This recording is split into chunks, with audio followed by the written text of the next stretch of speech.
Missing Japanese. Sorry. Started before I was ready. This is conspiracy theories that turned out to be true from Chilling Scares. Go ahead and click that thumbs up for me. That helps tremendously. And you can subscribe to the channel. That helps out as well. Both free options. You can also donate to the channel through the thanks button. And if you do, request a video. Your name's sponsoring that video. It's my little thank you. Also, you can still request a video. It just takes longer to get to it. So without further ado, let's just get into this. Missing Japanese citizens. One night in June 1978, a 22-year-old single mother of 2 kids named Yaiko Taguchi was working her usual shift in Tokyo, Japan's cabaret Hollywood. After finishing her shift right at around midnight, Yaiko left the cabaret through the front door and was never seen again. At first, nobody thought that anything serious had happened to Yaiko. In fact, several years later her manager was questioned, and he claims that everyone thought she had quit when she failed to show up. At around that time, there had been rumors going around that several North Korean spies were working undercover in Japan looking to abduct innocent citizens and hold them as hostages back in North Korea. However, this was seen by the Japanese government as nothing more than a conspiracy theory that couldn't possibly be true. Sadly, the missing case of Yaiko went cold, and it wasn't until almost a decade later that a clue to her whereabouts emerged following a disturbing chain of events.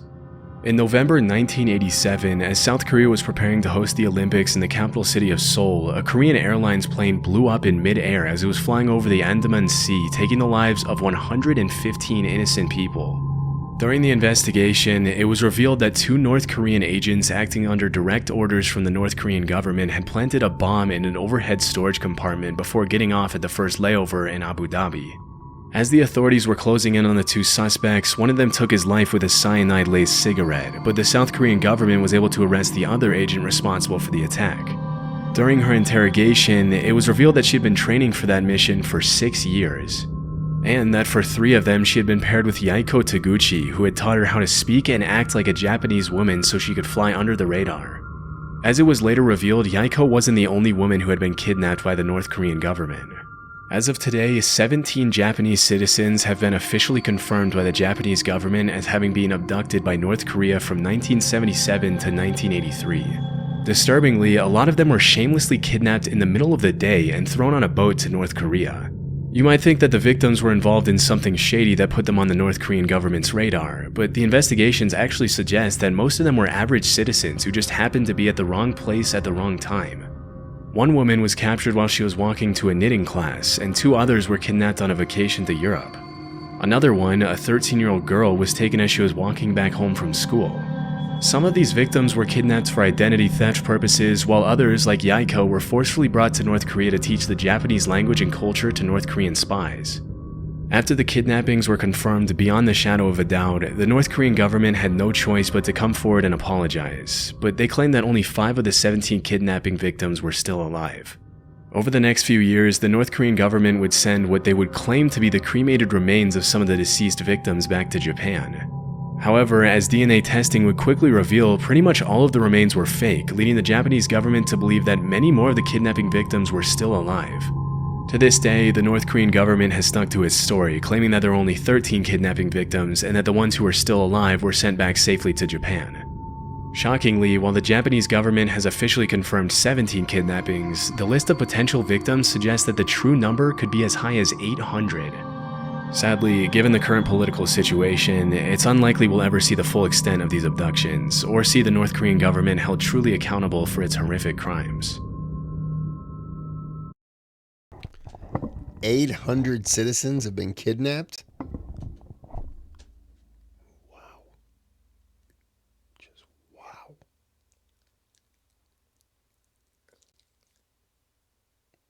That's what you think?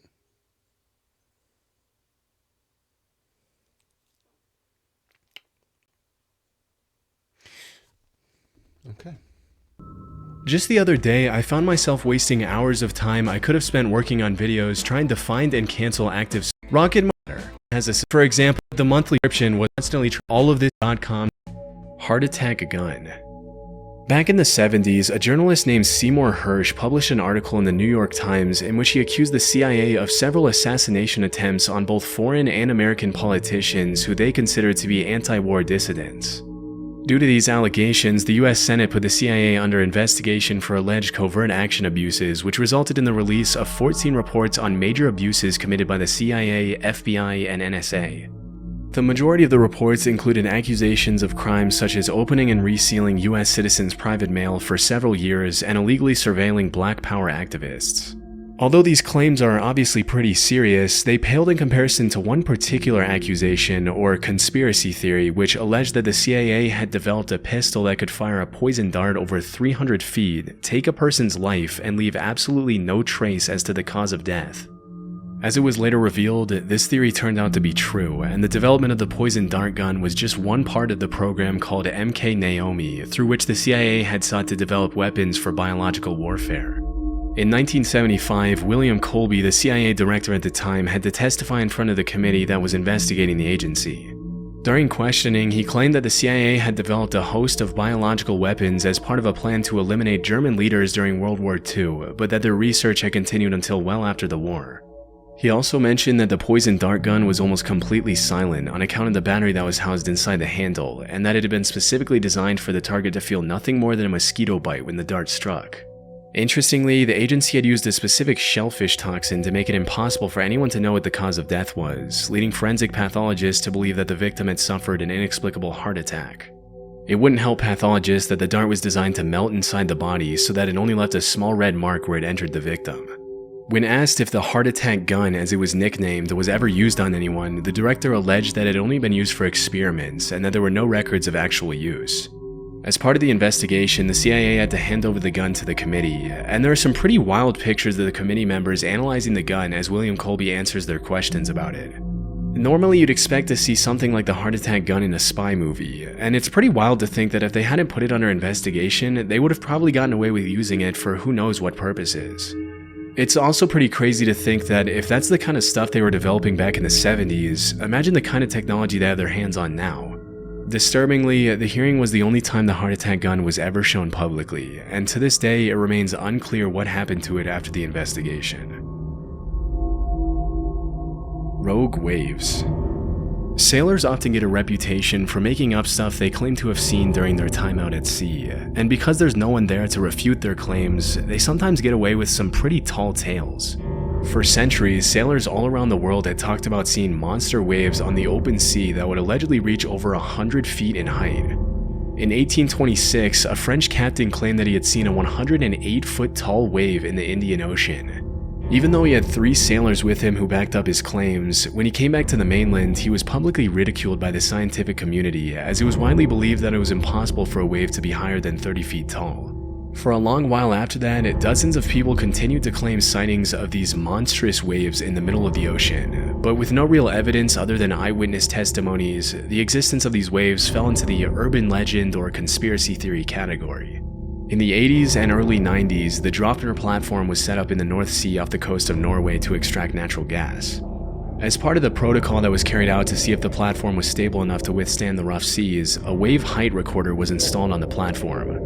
On New Year's Day in 1995, the sensor recorded an 84-foot tall wave, which served as the first real piece of evidence for the existence of rogue waves.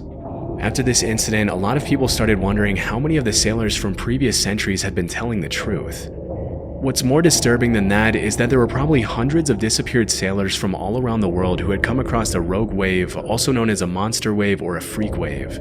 But because most people who encountered 100-foot tall rogue waves generally didn't live to tell the tale, their testimony went down into the depths of the ocean with them. Since the Draupner wave of 1995, there's been a growing interest in rogue waves brewing in the scientific community.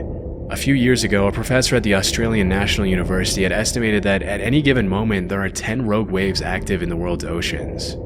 As of today, a rogue wave is usually defined as a wave that is twice as large as the largest waves that come up in a particular area. And while the root cause of rogue waves continues to be investigated, it's generally accepted that these monster waves appear when 2 wave crests join together at the exact right time, resulting in a massive wave that can sink even the largest ships and oil rigs. Interestingly, it's also been discovered that rogue waves can take place in large lakes. In 1975, a freighter named the SS Edmund Fitzgerald sank in Lake Superior under some pretty mysterious circumstances, with a lot of people in the scientific community coming up with all kinds of hypotheses to explain the incident. It wasn't until several years later that the scientists started theorizing that the vessel could have fallen prey to a set of 3 consecutive killer rogue waves, a phenomenon referred to as the Three Sisters, in which the first wave destabilizes the ship, the second wave hits the ship's deck before it can stabilize again, and the third wave overloads the ship with more water than it can take on. If this were true, it could also provide an explanation for the mysterious sinking of other large ships in oceans around the world over the past few centuries, but this might be a bit more difficult to prove. Poison. I've heard that the Great Lakes can get really kind of choppy, really wavy. Yeah, I've heard it's pretty treacherous out there. Alcohol. In January 1920, the 18th Amendment to the U.S. Constitution was successfully ratified, triggering a 13-year period known as Prohibition, during which the production, sale, and transportation of alcohol was made illegal. During this period, the government enforced some pretty strict measures to prevent bootlegging of alcohol, which made the alcohol black market flourish like crazy. It was pretty much a playground for the mafia, in which the government would raid one bar and another one would crop up in just a few days' time. While all of this was happening, there were some pretty messed up rumors floating around that the US government was taking extreme measures to make sure people weren't consuming alcohol. These included allegations that the government was intentionally poisoning alcohol to make people who consumed it sick. For a while, this remained something of a conspiracy theory, but things took a turn pretty quickly on New Year's Day 1927 when 41 people died from alcohol poisoning at New York's Bellevue Hospital. Disturbingly, the autopsies revealed that a lot of the victims had been drinking industrial methanol, otherwise known as wood alcohol, which can be fatal even at low doses. It turns out that the government had forced companies to denature industrial alcohol to make it undrinkable since 1906, which was far before Prohibition. But when the crackdown on alcohol started, the government ordered these companies to add quinine, methyl alcohol, and other toxic chemicals to discourage people from drinking it. Their reasoning was that if black market dealers knew their alcohol had been poisoned, they wouldn't dare distribute it knowing how dangerous it would be for their customers to consume. I guess they forgot to factor in that the demand for alcohol at the time was absolutely insane, and that black market dealers didn't care who lived or died from consuming their product. It wasn't until December 1933, 6 years after the Bellevue incident, that the federal government finally toned down their abstinence from alcohol policies. But by then, thousands of Americans had already been poisoned with contaminated alcohol. I've never heard of that.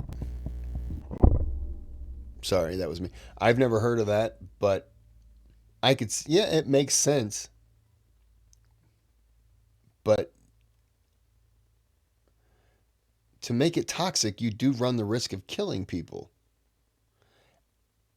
And if the government's going to do that and then pass it on to them and make it their responsibility, I don't know, it's not.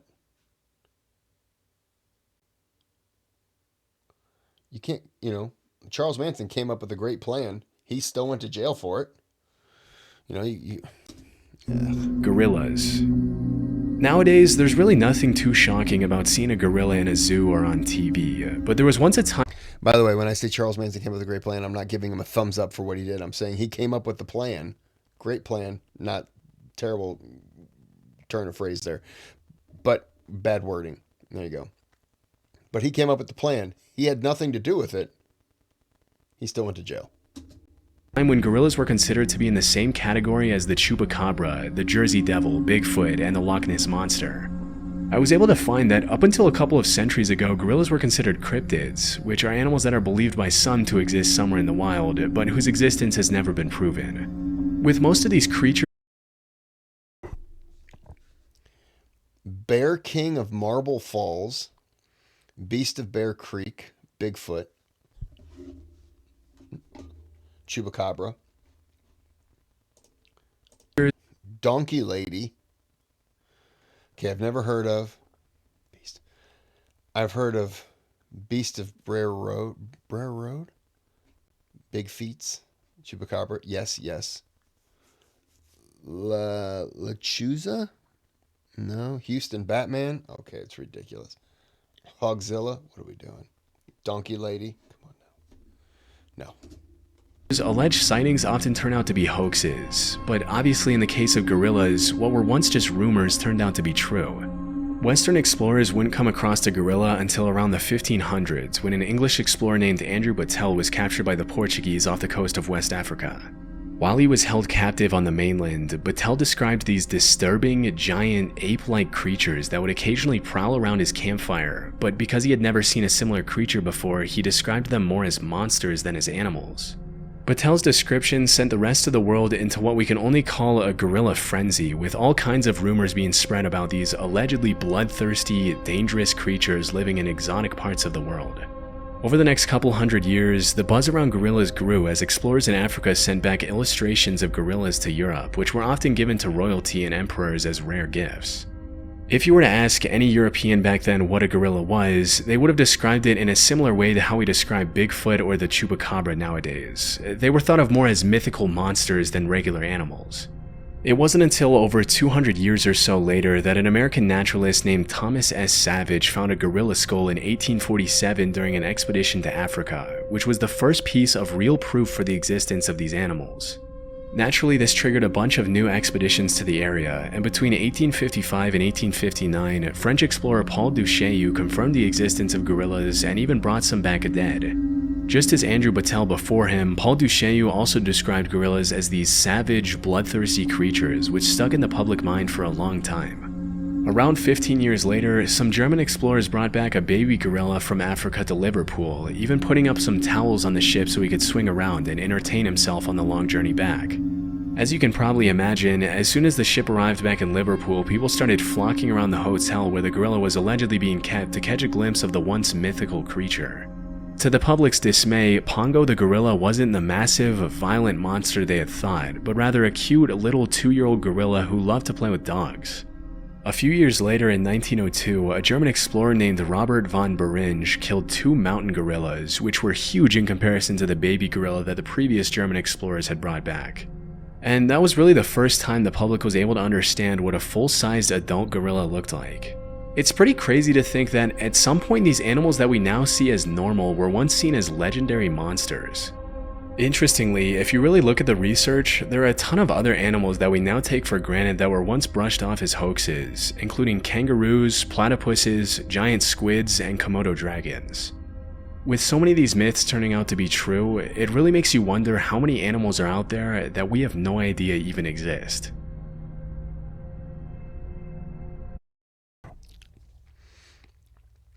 It's true. We don't know how many exist. I just said that weird. How many exist? Okay. Well, we're going to go ahead and end this video here. It's interesting. I didn't realize gorillas, for 500 years, is it 500 years? 500 years we've known about them. It's kind of crazy that they were, I don't know what I'm saying. Sorry. My mic just stopped working. Well, I hope you found this interesting. Hope you enjoyed it. And until next time, have a good day. Have a good night.